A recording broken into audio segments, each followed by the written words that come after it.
Halo majikan, walaupun sekarang udah bulan November ya, tapi tenang, akan tetap ada teman cerita. Tapi sabar, babu mau buka paket dulu. Ini majikan abis belanja. Dari kemarin ditungguin nih, baru nyampe tukang paketnya ya. Yang pada komen, boros banget sih, belanja mulu, belanja begitu. Nabung, belanja mulu. Shhh, jangan pada julid tuh pada lu, yo. Ini tuh juga belanjanya dari uang tabungan tahu? Iya bener, tabungan yang babu kumpulin ya dari cashback tiap belanja lewat Shopback. Terus cashbacknya itu tuh bisa dicairin lagi ke rekening bank, jadi dapat uang lagi. Dia tuh nggak percaya. Ya ini buktinya nih. Lucu kan tuh? Ntar aja kita bukanya ya. Kita jelasin dulu nih. Jadi gini, kalau babu biasa belanja di TikTok Shop ataupun di Shopee lewat aplikasi Shopback, itu beneran bisa dapat cashback sebanyak ini nih gengs nih. Dan cashbacknya ini tuh bisa beneran dicairin jadi uang lagi. Makanya ini babu belanjain lagi nih sampai lihat nih cashbacknya babu bentar tuh. Totalnya udah segini coba tuh. Iri ya, pengen ya.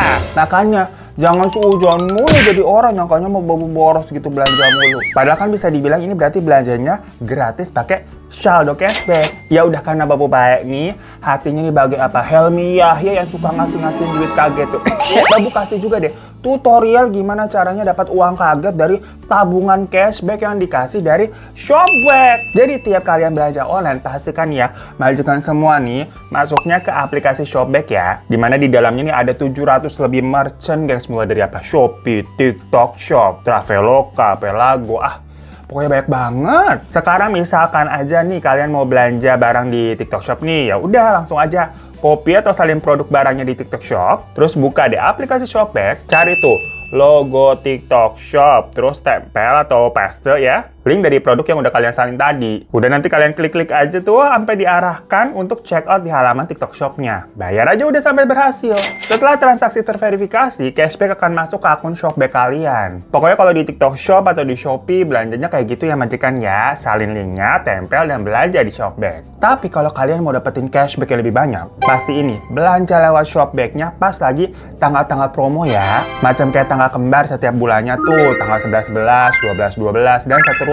Nah, tapi ini berita gongnya tuh, di tanggal 11 bulan November ini nih, ada banyak banget hadiah. Mulai dari cashback sampai dengan 100%, plus cashback lagi sampai dengan 40 juta, dan masih banyak lagi hadiah kayak voucher Traveloka, voucher Shopee, tiket Disneyland gratis, dan yang pasti majikan pada pengen nih, ada iPhone 17 Pro gratis juga. Mau nggak? Buruan makanya cek cara menanginnya tuh gimana di Instagramnya @shopbackid ya. Kalau belum masih puas juga, belanja juga deh setiap pekan gajian Shopback tuh tanggal 25 sampai 27 setiap bulannya ya. Karena cashbacknya bakalan naik pesat dari banyak merchant gengs. Pokoknya catat aja tanggal-tanggal tadi ya. Dimana semua cashbacknya itu tuh kalau dikumpulin bisa kalian cairin lagi jadi uang tunai. Mau dipakai buat liburan, staycation, ditabung, dijadiin pulsa, atau buat investasi juga bisa sekarepmu. Makanya ingat, kalau belanja harus lewat Shopback ya, biar dapat cashback lebih banyak. Kalau kalian belum punya aplikasinya, buruan download Shopback tuh di link yang ada di description box di bawah, udah babu cantumin. Dan pakai juga kode SB Hero yang ini nih, biar kalau kalian belanja di hari yang sama, langsung dapat bonus cashback 20.000 gratis. Jadi langsung download ya. Ya majikan, di teman cerita kali ini dikirim dari teman kita yang bernama Riana. Dimana kejadiannya itu bermula di tahun 2011 tentang... Aduh, gengs, mohon maaf ya nih ya. Perselingkuhan lagi kita dapat ceritanya. Jujur sebenarnya apa ya, babu tuh udah agak capek banget dengerin cerita selingkuh. Karena bukan apa-apa, kayak selingkuh mulu gitu orang-orang. Kayak mana sih ini dunia isinya selingkuh mulu? Dari kemarin kita udah sering ngomong abisnya ya. Cuma ini tuh ceritanya tentang ada burung tujuh begitu, yang babu baru denger. Makanya babu tertarik gitu. Hah? Apa tuh burung tujuh gitu? Kalian pernah denger nggak burung tujuh itu apa? Ya udah nggak apa-apa lah ya majikannya, sabar-sabar aja gitu. Jangan muak dulu kalian dengerin orang selengki terus tiap hari beritanya selengki mulu gitu. Astagfirullahaladzim. Apalagi si Riana nih pengirim ceritanya nih ya. Dia yang berbuat selengki. Apa nggak mau banting HP gitu nih pas baca emailnya? Jadi katanya pada saat itu si Riana ini berprofesi sebagai pramugari, gengs. Ini sedikit background tentang kehidupannya ya. Riana itu dibesarkan oleh kakek neneknya tuh di Aceh. Karena ayahnya katanya pergi semenjak Riana kecil dan ibunya kawin lagi tuh, punya keluarga baru, meninggalkan Riana. Makanya dia dirawat sama kakek nenek. Nah, ibunya itu punya anak lagi dengan suami barunya tadi tuh, tapi cerai lagi. Anaknya itu tuh bernama Nadia. Dan Nadia sama nih akhirnya dititipin ke kakek nenek juga lah bareng Riana. Jadi berarti si Nadia adik tiri jatuhnya ya. Sementara Sementara ibunya itu kawin lagi gengs, berarti dengan suami ketiga nih. Dan punya anak lagi tuh perempuan namanya Saras. Nggak cerai nih sama suami ketiganya, masih berjalan. Cuma ya begitu, kerjaan suaminya nggak jelas. Jadi Saras ini ujung-ujungnya nggak kau urus dan dirawat juga lah sama kakek nenek, numplek semua di situ. Berarti si Riana ini tuh punya dua adik tiri yang beda bapak semua tuh, Nadia sama Saras. Tapi mereka semua akhirnya deket gengs dan menganggap ya kayak saudara kandung gitu. Senasib sepenanggungan juga, apalagi memang jarak umur mereka ini nggak terlalu jomplang, nggak jauh-jauh banget. Plus, secara wajah nih kalau dilihat-lihat jatuhnya mah mirip semua, ngikut ke gen ibunya kuat nih kayaknya nih. Walaupun bapaknya beda-beda, anaknya ceweknya nih mukanya mirip semua. Riana sama Nadia itu beda 3 tahun, dan Riana sama Saras bedanya 5 tahun. Yang sampai gede obrolan mereka jadinya nyambung-nyambung aja sebenarnya. Singkat cerita pokoknya panjang lah ya ini perjalanan hidupnya si Riana sampai dia keterima jadi pramugari tuh di salah satu maskapai yang alhamdulillah katanya waktu itu mah gajinya udah lebih dari cukup. Tapi ada masa-masa sedih juga sewaktu kakek meninggal pas Riana nih baru aja keterima jadi pramugari. Dimana Riana nih merasa belum sempat nyenengin atau balas semua kebaikan-kebaikan dari kakek. Kakek ini nggak ngerasain apa ya gaji pertamanya Riana gitu loh. Dan akhirnya setelah 2 tahun bekerja sebagai pramugari, Riana ini bisa menjadi tulang punggung lah gantiin kakek dan menyenangkan nenek nih yang udah tua karena kan tinggal ada neneknya doang. Dia juga membiayai kedua adik tirinya itu untuk kuliah. Karena kalau Riana sendiri ini nggak kuliah, tapi dia ingin adik-adiknya mah kuliah. Padahal yang namanya Nadia tuh pengen ikutan juga jadi pramugari, tapi dilarang sama Riana yang maksudnya kayak, udahlah kamu lulus S1 dulu. Pokoknya Riana tuh pengen adik-adiknya sarjana dulu lah pada. Abis itu terserah dia mau kerja apa. Yang mana memang sepertinya Riana ini tuh punya mimpi yang tidak terrealisasikan mungkin ya ke dirinya karena nggak kuliah, yang jadinya dilimpahkan ke adik-adik tirinya itu untuk bisa mewujudkannya. Ya baik ya berarti maksudnya ya. Anyway, sewaktu si Riana lagi kerja tuh jadi pramugari, emang lagi penerbangan Jakarta Aceh, dia bertemu dengan seorang pria bernama Daud. Dimana Daud ini duduknya di kelasan bisnis cenah. Kita lihat-lihat aja nih kayak si Daud. Nah, dalam penerbangan itu, Daud ini tapi repot bener bolak-balik panggilnya Riana dengan alasan minta kopi lah, ntar mencet tombol lagi gitu kan, manggil minta air putih lah, mencet tombol lagi, minta ini, minta ono, minta ini. Yang kalau penumpang bisnisnya emang minta apa aja bakal free flow ya, unlimited. Dan sebagai pramugari tetap harus senyum ramah begitu kan, memberikan pelayanan yang maksimal, senyum karir. Beda kalau ngelayanin penumpang ekonomi yang ribet begitu kayak, halah apalagi lu manggil mulu.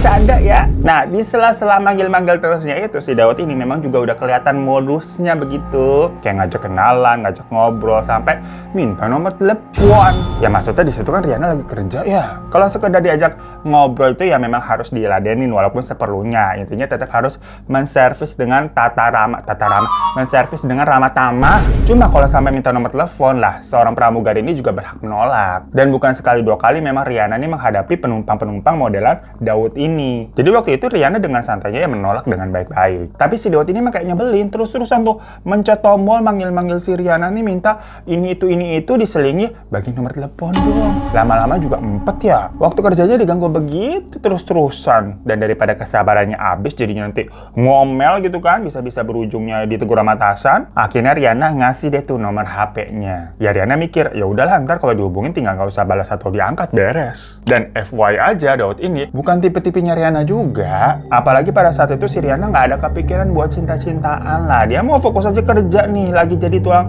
punggung gitu, 2 adiknya masih lagi kuliah. Ya selesai dari penerbangan itu ternyata bener aja geng, si Daud ini selalu ngirimin chat-chat ke Riana. Dia menjelaskan kalau dirinya itu pengusaha yang lagi buka franchise tuh food and beverage di berbagai daerah-daerah termasuk ke Aceh. Makanya kemarin tuh penerbangan ke Aceh lagi mau bisnis. Dan Daud ini selalu ngajakin Riana ke restorannya itu. Misalkan kamu lagi terbang kemana nih, udah ke restoran saya aja, ntar gratis, bilang aja kenal sama saya gitu loh. Tapi ya sesuai niatan Riana di awal, dimana semua chat-chatan dari Daud ini nggak pernah digubris. Karena Riana ini juga melihat kok si Daud ini macam kayak OKB cowok-cowok flexing gitu loh, kayak saya pengusaha, saya kaya loh begitu. Dan mau gait cewek-cewek dengan hal-hal seperti itu kan Riana males ya. Kayak apa sih lo? Kenapa jadi kita ikutan emosi berasa Riana? Alahnya ya, si Riana ini kok sepertinya dipertemukan dengan Daud terus tapi sama keadaan. Gimana sih Daud sini memang sering pergi-pergi kan ke berbagai daerah untuk tadi tuh bisnis atau membuka cabang-cabang restorannya. Dan naiknya selalu maskapai tempat Riana bekerja, duduknya di bisnis juga. Ya namanya bangku bisnis itu kan cuma ada beberapa doang aja ketaker gitu kalau orangnya dia lagi. Tapi kok ia bisa pas banget Riana yang juga lagi ditugaskan di penerbangan itu. Macam kayak ke Medan ketemu, ke Surabaya ketemu, ke Bali ketemu. Ya awalnya Riana ini udah suzon duluan kalau si Daud ini jangan-jangan sengaja begitu mencocokkan jadwalnya di mana si Riana terbang. Tapi kalau dipikir-pikir gimana caranya juga dia tahu jadwal penerbangannya Riana? Kayaknya sih nggak mungkin. Tapi kalau semuanya ini kebetulan, lah apakah ini memang semua takdir Tuhan jadinya?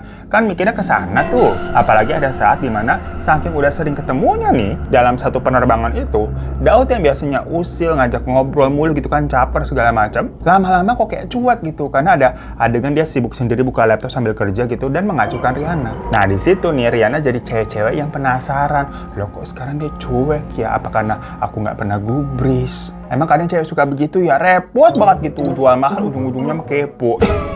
Ya hingga ada satu waktu nih pas lagi ngeron atau apa sih ngendon di Surabaya gitu ya, lagi tinggal di Surabaya, teman-teman sesama pramugarinya itu ngajakin ke restorannya si Daud. Random aja sebenarnya gengs, Riana juga nggak nyangka Daud ada di situ, dikiranya ya udah aja kan. Cabangnya kan banyak di mana-mana. Lo kok pas kesana ada si Daud di situ.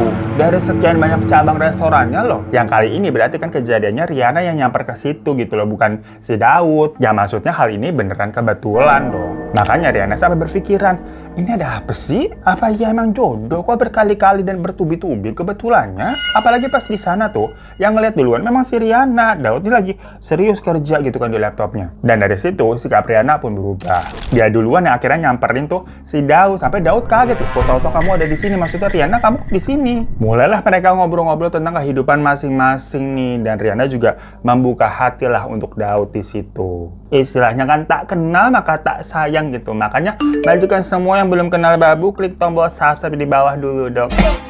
Ya walaupun memang Daud ini bukan tipenya Riana secara fisik ya, dan sifatnya di awal tuh kelihatan sangat flexing, namun setelah ngobrol-ngobrol, Riana itu mempunyai gambaran kalau Daud ini tuh semacam cowok-cowok pekerja keras nih kayaknya. Umur mereka tuh beda 8 tahun pada saat itu, tapi Daud ini sudah mapan, terus single juga, dan act of service banget gitu, susah banget ngomongin kita. Act of service banget. Dia selalu ngasih kabar tuh lagi di mana, lagi ngapain, pokoknya nggak pernah bikin Riana khawatir lah. Karena memang buat Riana tuh yang terpenting ngasih kabar jelas gitu, tapi tidak posesif juga. Jadi Riana sama Daud ini kan sama-sama sibuk ya. Ya udah mereka saling kabar-kabaran aja sih. Riana bilang hari ini tugas terbang kemana gitu kan, terus ngabarin kalau sudah sampai kota tujuan. Dan Daud juga begitu sama. Kalau bisa ketemu ya ketemu, kalau nggak bisa ya udah nggak apa-apa, nggak saling tantrum. Hubungan mereka yang benar-benar dewasa seperti itu yang memang Riana mau. Makanya akhirnya luluhlah si Riana ini dengan Daud. Apalagi Daud ini juga seringlah yang namanya ngasih-ngasih hadiah macam bunga, sepatu, tas, sampai handphone. Yang jujur katanya Riana tidak mengharapkan itu semua, namun kalau dikasih ya nggak nolak juga. Ya bisa aja sih Riana. Bagi-baginya apa kita gitu satu. Ya intinya semenjak saat itu nih mereka resmi berpacaran walaupun tidak ada pernyataan tembak-menembak. Karena tadi Riana ini menganggap hubungannya sudah dewasa, bukan yang menye-menye tipe yang harus nembak-nembak. Kenapa Riana pede banget nganggap mereka udah pacaran padahal belum ditembak? Karena akhirnya mereka tinggal bareng guys. Ya disclaimer memang Riana bilang ini cerita dari semua perbuatannya itu jangan pernah dicontoh. Karena nggak ada yang benar. Dia pun sangat menyesalinya dan ini tuh mungkin diharapkan bisa menjadi pembelajaran biar kagak buru-buru banget kata si Riana begitu. Sebelumnya Riana itu kan kayak nginep di semacam dorm khusus pramugari dari maskapainya disediain tuh di daerah Cengkareng. Yang setelah udah bertahun-tahun bekerja dan dekat dengan Daud, Riana pindahlah ke apartemennya Daud. Hasilnya apa? Ya hasilnya aku hamil duluan sudah 3 bulan karena pacaran sama Daud-Daudan. Astagfirullah ya.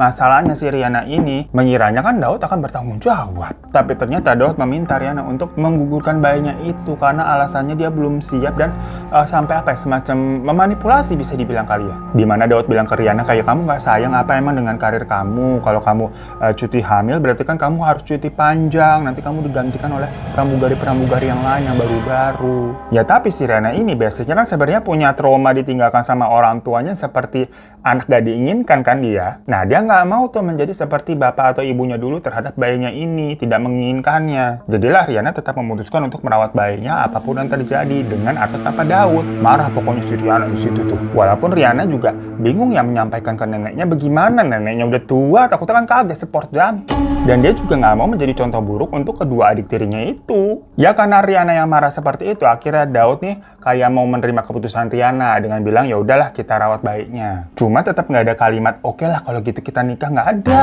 Kagak tahu sebenarnya si Daudnya ada niatan buat nikahin si Riana apa enggak. Cuma tadi tuh bilang, oke lah kita rawat aja bayinya. Di situ makanya si Riana merasa Daud ini mungkin emang nggak serius aja kali ya sama hubungannya. Intinya sering cekcok lah mereka berdua di fase ini. Sampai tiba-tiba si Riana keguguran.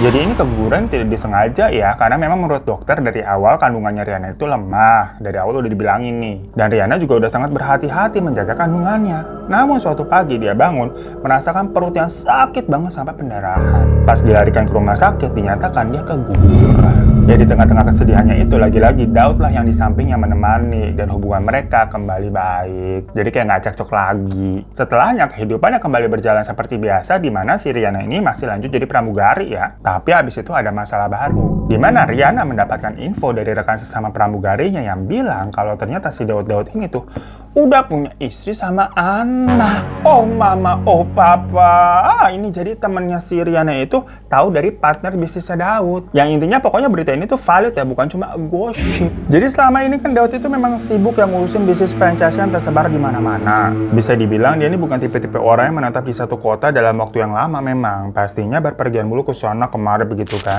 Ya makanya karena itu sering ketemu deh tuh Riana sama si Daud tuh satu penerbangan kan sebelumnya. Jadi waktu Riana menjalin hubungan sampai tinggal bareng dengan Daud, dia nggak curiga lah kalau misalkan Daud pergi-pergi terus. Ternyata di kampung halamannya dia sebenarnya memang sudah punya anak sama istri. Istrinya itu namanya Ina. Dan pas Riana menanyakan hal itu, Daud langsung mohon-mohon tuh minta maaf, mengakui semuanya nggak ngelak. Dia bilang dulu tuh dia dijodohin sama orang tuanya karena adat keluarga dan nggak bisa nolak. Padahal dia katanya nggak cinta sama Ina. Nggak cinta tapi sampai punya anak. Lah berarti kan selama ini si Riana menjadi selingkuhan tanpa dia sadari ya gengs ya. Riana nggak mau. Saat itu juga dia minta pisah. Tapi Daud ya mohon-mohon tuh nggak mau pisah dan berjanji akan segera menceraikan istrinya itu dan menikahi si Riana. Ya lagi-lagi disinilah kebodohan Riana yang masih mau menerima Daud dan percaya akan dinikahi. Namun sebenarnya ada yang lucu kalau menurut si Riana nih, karena pas dia ngepoin istrinya si Daud, kok dilihat-lihat mirip banget sama dia ya. Maksudnya setipe gitu loh kalau dari fisik ya, dari wajahnya, rambutnya itu kayak sama dengan Riana. Cuma kalau sifat ya belum tahu ya karena belum ketemu. Maksudnya di situ si Riana jadi sangat mikir, kalau katanya si Daud ini nggak suka ya dengan si Ina, tapi nyari ceweknya kok yang memang 11-12 juga gitu sama si Ina. Ya Riana kan mirip-mirip nih maksudnya. Jadi apa sebenarnya yang dicari? Tapi ya sudahlah, dari situ si Riana ini menjalani hidup berarti sebagai pelakor jatuhnya yang menunggu Daud menceraikan istrinya itu. Sampai ada saat dimana si nenek dan adik-adiknya Riana itu datang ke Jakarta. Yang memang sengaja dibawa sama Riana buat liburan lah jatuhnya ngeliat Jakarta. Cuma Riana nggak bilang kalau sebenarnya dia udah tinggal sama si Daud karena Daudnya ini ngungsi ke hotel. Tapi tetap pura-pura datang tuh nemuin nenek sama adik-adiknya Riana, diperkenalkannya sebagai pacar. Jadi kayak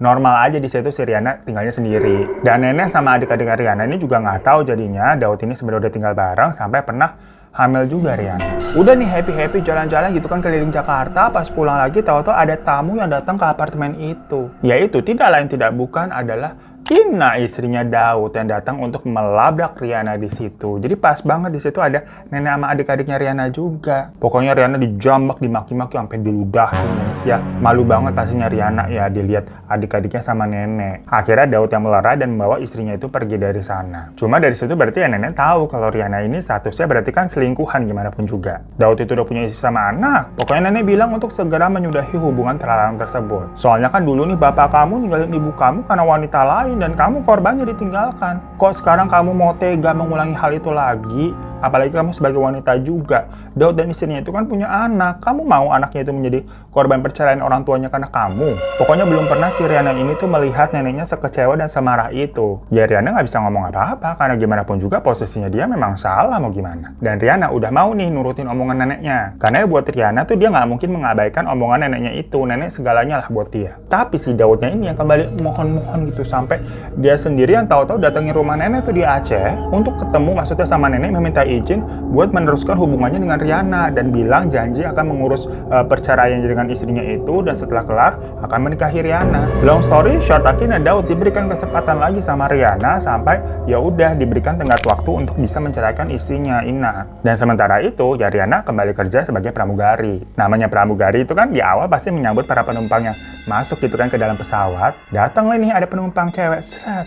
Ina istrinya Daud. Datang Riana langsung kayak pucet kan, takut dia dilabrak lagi lah. Karena posisinya di situ kan Riana berarti masih sama Daud ya. Malah Daud ini dikasih tenggang waktu untuk menceraikan Ina. Tapi ternyata Ina kayak mengabaikan Riana gitu, ngelewatin aja seolah-olah nggak kenal. Cuma di situ Riana ngelihat Ina ini kayak kurusan banget gitu dari terakhir ketemu yang pasti dilabrak. Ya mungkin karena pikiran kali ya, namanya juga mau dicerai. Pokoknya Riana mah udah awkward banget di situ. Apalagi pas penerbangan, Riana ini juga ngelayanin Ina yang duduknya di kursi ekonomi deket pintu emergency. Jadi bukan di kursi bisnis ini si Ina. Yang kebetulan kalau duduk di kursi deket pintu emergency itu depannya kan hadap-hadapan sama kursi pramugari tuh. Dan Riana duduk di situ. Jadi mereka nih hadap-hadapan pas lagi take off saling lihat-lihatan, gengs. Ya Riana di situ pastinya ngerasa awkward banget, dia nunduk aja selama pesawat lagi take off. Tapi kan namanya ekor mata mau kita nunduk kan tetap kelihatan tuh, misalkan Ina di depan tuh ngeliatin terus gitu, nggak lepas pandangannya. Sampai pesawat akhirnya udah mengudara, boleh dipasang pengaman, si Riana langsung pergi tuh pura-pura sibuk lah menghindari si Ina. Di tengah-tengah perjalanan ada turbulence, gengs, yang otomatis semua orang harus balik ke kursi masing-masing pakai sabuk pengaman. Ya berarti lagi-lagi di situ si Riana hadap-hadapan tuh sama Ina. Turbulence lumayan kenceng tuh, orang-orang juga pada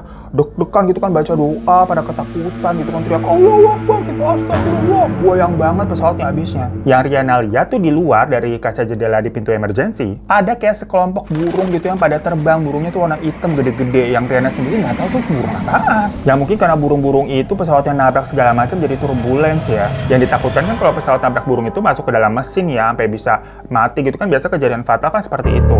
Tahu-tahu di tengah situasi tegang seperti itu, si Ina lepas sabut pengaman dan sujud di kakinya Riana, mohon-mohon untuk meninggalkan suaminya. Maksudnya, tolong lepaskan suami saya, jangan rebut Daud dari anak saya. Kamu celakai saya aja nggak apa-apa, tapi jangan anak saya. Saya nggak peduli kamu memakai ilmu hitam apa, tapi tolong, anak saya tuh nggak ada salah apa-apa. Ya Riana kaget banget dengan situasi seperti itu, yang mana orang-orang jadi langsung pada ngeliatin dia. Ngelihat ada penumpang sujud-sujud di kaki pramugari bagaimana? Riana kan berusaha menyuruh Ina untuk kembali ke kursinya lagi dengan keadaan turbulensi semakin hebat. Sampai akhirnya keadaan reda tuh, pesawat kembali kondusif, nggak turbulensi lagi. Riana tentunya langsung jadi pusat perhatian gitu, diomongin kayak, oh itu pramugarinya kayak pelakor suaminya si ibu itu tuh. Langsung pada gosip itu satu pesawat. Ya waktu Riana bagiin makanan ke para penumpang, itu banyak ibu-ibu yang ngomelin si Riana kayak, Mbak, jangan jadi pelakor Mbak, dosa, cantik-cantik pelakor.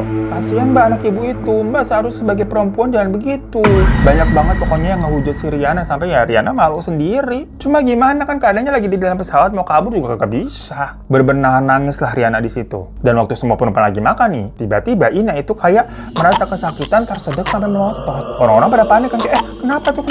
Ya Riana sebagai pramugari tentunya langsung berusaha membantu kayak, maksudnya kenapa nih? Tapi Ina nunjuk-nunjuk dia sambil bilang kayak, kamu masukkan apa ke makanan saya? Kamu mau membunuh saya? Di situ wajahnya Ina memang sudah merah banget, urat-uratnya keluar, matanya berair dan melotot. Setelah landing sampai kota tujuan, Ina langsung dievakuasi tuh oleh petugas medis bandara. Dan Riana langsung diinterogasi, semua bekas makanan di dalam pesawat tuh dicek. Karena perkataan Ina tadi tuh, semua penumpang jadi berasumsi kalau Riana ini jangan-jangan meracuni di makanannya si Ina. Di situ soalnya semua penumpang jadi langsung nggak berani makan apa-apa. Walaupun ujung-ujungnya mengalami kejadian itu cuma Ina doang. Karena penumpang lainnya sebenarnya aman-aman aja. Dan setelah penyelidikan yang lumayan panjang, ternyata tidak ditemukan apa-apa, nggak ditemukan hal-hal yang mencurigakan di makanan di pesawat itu. Dan kalaupun misalkan ini sebenarnya alergi akan sesuatu, dia nggak boleh makan apa, misalkan kacang kayak atau seafood, dia ini nggak ngasih tahu apa-apa ke kru pesawat tentang makanan apa yang nggak boleh dia konsumsi sebelumnya. Sementara menurut Daud, kondisinya ini memang terus memburuk, tapi ternyata nggak terdeteksi oleh medis juga. Jadi memang aneh nih penyakitnya si Ina. Namun dari situ tentunya si Riana ini terbebas dari tuduhan yang nggak gitu, macam kayak tadi kan dibilang ngeracunin penumpang gitu yang nggak terbukti. Namun insiden dia dilabrak Ina karena dituduh masalah pelakor-pelakornya itu tentunya menjadi concern perusahaan. Karena pas kejadian pada saat itu, Riana ini kan lagi kerja dan disaksikan banyak penumpang. Alhasil Riana itu disuspend, geng, sampai waktu yang tidak ditentukan. Suspend itu katanya apa ya? Semacam skor sekali ya, karena ada pelanggaran atau insiden tertentu di tempat kerja. Ya seorang pramugari kalau nggak terbang itu kan nggak dapat uang, hanya dapat gaji pokok yang kata si Riana nggak seberapa, karena gedenya memang di uang terbang. Akhirnya di masa-masa tersebut, Daud lah yang backup. Maksudnya jadi yang bayarin uang kuliah adik-adik Riana, Daud. Daud sendiri soalnya juga nggak tahu ya apa yang terjadi dengan istrinya Ina itu, yang katanya makin hari juga makin memburuk, dimana matanya melotot terus-terusan gitu kan sambil merintih kesakitan yang nggak merem-merem, jadi matanya melotot terus sampai berair sampai merah. Dengan kondisi Ina yang seperti itu, orang tuanya Daud nih bilang untuk menunda perceraiannya tuh sampai kondisi Ina membaik. Karena gimana pun juga kan Ina ibu dari anak kamu. Ya karena ditakutkan kalau misalkan Ina diceraikan dengan kondisi seperti itu, kondisinya buruk, ntar terjadi hal-hal yang tidak diinginkan. Jadi terpaksa keluarganya Daud ini tuh memperbolehkan Daud menjalin hubungan terlarang dengan Rihanna dengan syarat Daud tidak boleh menceraikan Ina dulu gitu loh. Cuma walaupun istilahnya sudah mendapatkan lampu hijau dari orang tuanya Daud sendiri, ya Rihanna merasa Daud nggak tegas. Berarti kan ini situasinya tetap dia menjadi orang ketiga ya, Daud ini nggak cerai. Rihanna juga nggak mau dijadikan istri kedua. Akhirnya Rihanna yang sudah memang tidak yakin dengan hubungan itu memutuskan untuk udahlah pisah aja. Dan karena statusnya di maskapai kemarin itu masih di suspend sampai nggak tahu kapan, akhirnya Rihanna ini mencoba peruntungannya di maskapai lain yang basisnya tuh ada di Singapura. Keterima. Ya udah Rihanna akhirnya pindah ke Singapura tuh. Karena base camp dari maskapainya kan di sana, dia memulai hidup baru istilahnya. Akan tetapi Daud ini yang malah kayak rungsang begitu, gengs. Dia terus-terusan memohon kepada Rihanna untuk balik bersama dia. Cuma kan Rihanna ini udah nggak mau ya. Dia juga udah sadar kalau hubungannya ini salah dan Daud sepertinya juga nggak jelas jadi laki. Ya udah sama si Rihanna dicuekin aja seperti awal kali waktu si Daud ngejar-ngejar dia. Mau ditelepon berkali-kali, dichat ratusan kali. Pokoknya di titik ini si Rihanna udah merasa Daud ganggu. Sampai akhirnya si Daud ini nyamperin ke Singapura, nggak pulang-pulang. Ya waktu itu karena baru si Rihanna ini kan tinggalnya masih di dom yang memang disediakan sama maskapainya itu ya. Dan di dom itu sharing bersama pramugari lain yang nggak boleh bawa orang lain luar masuk. Jadilah si Daud ini nginep di hotel sampai sebulan gitu kan, 30 hari. Abis itu balik lagi ke Indonesia karena maksimal tinggal di Singapura tanpa visa kan 30 hari. Terus nanti abis itu dia balik lagi ke Singapura sebulan juga lagi, abis itu balik ke Indonesia. Dan hal tersebut tuh berlangsung selama kurang lebih 5 bulan berturut-turut, gengs. Demi Daud ini mau menunjukkan dia ini nggak mau pisah sama Rihanna. Hal itu tentunya juga sangat menguras uang ya, 5 bulan nginep di hotel berapa Singapura mahal. Ya Daud sih kaya, tapi kan nggak sesultan itu juga maksudnya. Ya kaya aja, bukan kaya banget gitu loh. Intinya lama-lama hal tersebut membuat si Rihanna nih luluh lagi dan percaya Daud ini ternyata memang benar-benar mencintainya. Jadilah setelah itu kalau lagi libur nih, Rihanna yang balik ke Indonesia untuk menemui Daud. Elah, kesel gue dengernya sama si Rihanna nih. Emosi makanya kita baca emailnya nih. Hingga tiba-tiba si Rihanna mendapatkan kabar kalau Ina meninggal, gengs. Jadi ternyata sakit yang diderita Ina ini nggak sembuh-sembuh dan makin lama makin memburuk. Yang semua itu terjadi karena katanya si Ina itu dirasuki burung tujuh. Jadi burung tujuh itu merupakan sekelompok jin jahat yang terdiri dari 7 makhluk. Burung itu artinya hantu dan 7 itu ya angka 7. Sosoknya sendiri itu nggak berbentuk karena kan jin ya. Tapi ada yang bilang sih katanya menyerupai burung yang berjumlah 7. Dimana orang yang dimasuki sama burung 7 ini tuh memang lama-lama akan meninggal karena jiwanya tuh digerogoti satu persatu oleh ketujuh jin itu. Nah hal tersebut diketahui karena Pawang atau sebutan orang yang menangani kasus Lina ini ngomongnya Pawang ya. Dibilang Ina ini dimasuki burung 7 kiriman dari orang yang sakit hati. Dan sewaktu si Pawangnya ini berusaha mengusir burung 7 itu dari tubuhnya si Ina, mereka bilang, kadang kan jumlahnya 7 ya, jadi mereka ya, itu syaratnya Ina katanya harus melepaskan suaminya, si Daud maksudnya. Tapi sampai akhir kan memang si Ina ini nggak mau cerai dari Daud. Nah dari clue ada yang sakit hati dan disuruh melepaskan suaminya Daud, tentunya semua itu tertuju kepada Rihanna dong. Tapi Rihanna sendiri kan nggak tahu apa-apa. Dia nggak melakukan apapun ke Ina sama sekali. Di situ Rihanna merasa semua hal tadi itu hanya ngadi-ngadi untuk menuduhnya ya enggak aja. Karena Rihanna sendiri kan tahu ya, dia yakin dia tidak melakukan apa-apa kok. Tapi hal itu sepertinya dipercayai oleh Daud sendiri yang memandang Rihanna ini jadi berbeda, kayak kok kamu tega sih sampai melakukan hal seperti itu, maksudnya sampai membuat si Ina ini meninggal. Karena gimana pun juga kan Ina ini ibu dari anaknya, yang berarti anaknya sekarang telah kehilangan ibunya. Ya niatan Daud kan Ina ya jangan sampai meninggal, keadaannya bisa membaik baru habis itu diceraikan kan. Jujur Rihanna kesel banget dengan semua tuduhan yang dilayangkan ke dia, apalagi Daud sendiri juga menuduhnya dan curiga. Maksudnya kemarin-kemarin Daud sendiri ini kan bilang mau menceraikan istrinya, terus nggak jadi ditunda karena Ina sakit. Tapi mohon-mohon ke Rihanna untuk balikan. Tahu-tahu Ina meninggal, Rihanna dituduh ngirimin burung 7. Apa sih maksudnya semua ini? Rihanna yang kayak udah muak tuh akhirnya meninggalkan Daud lagi, baliklah ke Singapura dan berusaha melupakan semuanya. Udah cukup baginya. Dan tapi anehnya lagi si Daud ini tiba-tiba balik tuh rungsang, dia minta maaf gitu kan ke Rihanna, nyamperin ke Singapura tuh. Bener-bener kayak jengah lah, ribet banget ini si Daud. Udah muak kali lah si Rihanna ini, pokoknya nggak gubris Daud sama sekali. Tapi ya Daud persis kayak kemarin, kayak 30 hari gitu nyamperin di Singapura, berusaha menemui si Rihanna, tiap kali tuh nungguin di depan dorm. Yang kalau ketemu sama Rihanna pas dia mau berangkat kerja ataupun pulang kerja, karena nungguin di depan dorm terus kan, itu kan ganggu banget yang membuat moodnya dia kerja tuh jelek. Ntar habis 30 hari balik dulu tuh si Daud ke Indonesia, yang ternyata di waktu itu, maksudnya pas Daud ke Indonesia, dia ke rumahnya Rihanna yang di Aceh tuh mohon-mohon sama si nenek untuk untuk membujuk Riana balik karena mau menikahinya sekarang perkara Ina nih sudah meninggal. Si Saras tuh adiknya Riana soalnya laporan terus ke dia. Ya cuma di titik itu Riana kan emang udah nggak mau, ya udah cukup. Tapi Daudnya ini loh yang selalu berusaha. Yang mana hal tersebut tuh berlangsung kurang lebih 3 bulan, guys. Hingga akhirnya sang nenek sendiri yang menelpon Riana untuk pulang ke Aceh sambil nangis-nangis. Ya karena di sini nenek yang nyuruh, pastinya Riana patuh. Tapi betapa terkejutnya dia waktu dia pulang, dia melihat keadaan adiknya yang bernama Nadia itu melotot terus, gengs, persis seperti keadaannya Ina. Riana bingung kan, ini kenapa Nadia? Yang ternyata si Nadia juga sedang kemasukan burung 7. Lah kok bisa? Siapa yang ngirimin? Apakah pihak dari keluarga Ina karena masih marah menganggap Ina itu dikirimin burung 7 sama Riana? Cuman kenapa balas saja ke Nadia bukan langsung balas ke Riana? Nah di situ nenek baru cerita kalau orang yang mengirimkan burung 7 ke Ina itu adalah dia, maksudnya nenek. Jadi nenek itu sakit hati waktu Ina datang melabrak Riana sampai menjabak dan meludahi Riana. Ya setelahnya, Daud kan sempat datang ke Aceh tuh menemui nenek, mohon-mohon untuk diizinkan meneruskan hubungan dengan Riana dan berjanji akan menceraikan Ina. Ternyata pada saat itu, nenek ini memberikan sebuah syarat, di mana Daud harus melakukan perjanjian sehidup semati untuk Riana. Dan Daud langsung menyanggupinya aja tanpa tahu konsekuensinya apa. Ya karena pada saat itu sepertinya Daud memang nekat aja mengiyakan syarat apa aja agar diizinkan bersama Riana, kayak biar cepet lah. Yang ternyata konsekuensinya itu, Daud ini memang tidak akan bisa berpisah dengan Riana. Dimana kalau dia berpisah, dia tuh bisa jadi kayak gila kepikiran terus. Mungkin ya mirip-mirip macam kayak pelet kali ya. Makanya si Daud ini sampai nyusulin tuh ke Singapura sampai berbulan-bulan karena dia nggak bisa jauh-jauh dari Riana. Sampai kayak gila gitu kalau jauhnya tuh lama ataupun tidak diterima sama Riana. Karena memang harus sehidup semati. Kalau nggak hidup bareng ya bakalan mati. Sementara konsekuensi lainnya, orang-orang yang mengganggu hubungan mereka itu akan diganggu sama burung 7 yang merupakan jin dari perjanjian sehidup semati itu memang. Makanya Ina yang nggak mau diceraikan itu akhirnya diserang sama burung 7 hingga meninggal. Jadi semua ternyata perbuatan nenek. Tapi yang tidak disangka-sangka, di tengah-tengah Daud yang sering ke Aceh meminta tolong kepada nenek untuk menyuruh si Riana balik, karena kan terakhir kali Riana udah nggak gubris sama sekali, nggak peduli kan. Sementara Daud ini kondisinya udah kayak makin gila tuh karena perjanjian sehidup sematinya tadi. Dia tidak bisa jauh dari Riana dan ditolak terus, makanya minta tolong ke nenek. Nah, karena sering ke rumah nenek, otomatis dia juga jadi sering bertemu dengan Nadia,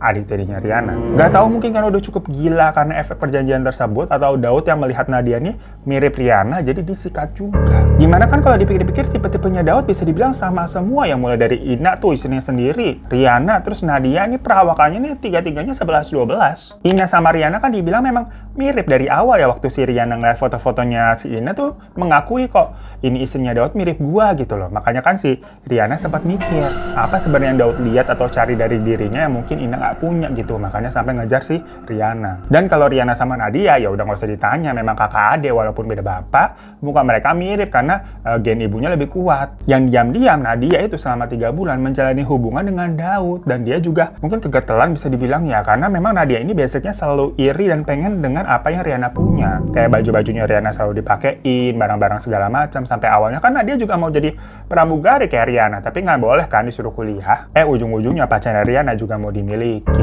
Jadi ya si Daud yang memang sudah buaya plus Nadia yang kegatelan, ya akibatnya Nadia diserang burung 7 karena dianggap sebagai pengganggu hubungan Riana dan Daud. Dan di situ si nenek nggak bisa berbuat apa-apa karena itu udah termasuk dalam perjanjian yang sudah terikat ya, nenek nggak punya kuasa untuk nyabutnya. Riana yang mendengar cerita nenek tersebut ya kaget banget, shock. Dia nggak habis pikir dengan perbuatan neneknya tersebut yang mungkin maksudnya baik ya untuk membela Riana karena sempat direndahkan sama Ina, walaupun ya sebenarnya Riana juga yang salah kan, dia pelakor jatuhnya. Cuman ya semuanya ini jadi runyam lah, nggak ada yang bisa berbuat apa-apa, nggak ada yang bisa memutus perjanjian tersebut. Pawang yang dipanggil pun juga nggak bisa apa-apa. Dibilang katanya perjanjian itu tuh bisa putus kalau Daud nih mati, karena kan harus hidup semati. Kalau Daud nih nggak hidup dan akhirnya mati ya otomatis perjanjian itu gugur. Riana yang kecewa dengan semuanya memilih untuk pergi karena waktu itu keadaannya ya benar-benar cukup membuat mentalnya gila ya. Hingga akhirnya Riana mendapati kabar kalau Nadia meninggal karena ya nggak bisa diselamatkan. Sementara Daud juga jadi gila karena ditinggal Riana, yang memang Riana tuh pergi ya sembunyi, nggak mau ditemukan. Katanya Daud sempat mencoba beberapa kali mengakhiri diri tapi ya selalu gagal, makanya akhirnya dimasukin ke rumah sakit jiwa agar tidak melukai dirinya sendiri. So, majikan itu cerita dari Riana tentang burung 7 yang ternyata perbuatan neneknya sendiri. Yang dari kecil soalnya memang si Riana ini selalu apa ya, dilindungi dan dibela apapun yang terjadi sama nenek. Namun memang ada hal-hal yang seharusnya ya tidak dibela. Kayak seorang anak kalau melakukan kesalahan tetap dibela, ujung-ujungnya ya nggak akan bener. Harusnya kan ditegur atau malah diberi hukuman untuk mendidiknya. Seperti halnya si Riana yang sebenarnya melakukan kesalahan ya. Maksudnya kan statusnya ini menjadi orang ketiga ya kagak bener. Tapi si nenek seperti ya, seorang nenek kebanyakan gimana sih akan pasang badan tuh gimana pun juga buat cucunya sekalipun mungkin salah ya. Apalagi di situ ada unsur sakit hati, dilihat nih cucunya direndahkan sampai diludahi sama Ina. Jadinya si nenek ini memberikan syarat kepada Daud untuk melakukan perjanjian burung 7 tadi. Dengan maksudnya sebenarnya agar Daud ini serius, jangan macam-macam dengan Riana. Bercerai nih sama Ina dan hanya memberikan cintanya untuk Riana. Tapi ternyata ya mungkin namanya perjanjian dengan jin itu ya ujung-ujungnya memang gak ada yang benar juga, malah jadi runyam semua. Begitulah ceritanya Riana majikan. Ya makanya kita lelah ya dengerin cerita orang kayak selingkuh semua di dunia ini. Dan dari cerita ini ya gak ada yang bagus gitu loh. Amsyong semua. Ya bisa dibilang mungkin itu apa ya, karma atau balasan dengan apa yang diperbuat. Nggak tau lah, kita speechless lah majikan lah, takut salah ngomong. Mohon maaf aja ya kita kalau ada salah-salah kata ya. Terima kasih udah pada nonton semuanya. Yang belum subscribe boleh klik tombol subscribe di bawah. Minta tolong juga buat klik tombol like-nya. Dan kalau mau join TC VIP bisa klik link yang ada di bawah ya, klik join. Yang mana TC selanjutnya nanti akan ada TC VIP baru lagi ya. Jadi tungguin aja. Terima kasih semuanya. Assalamualaikum warahmatullahi wabarakatuh. Janganlah takut cerita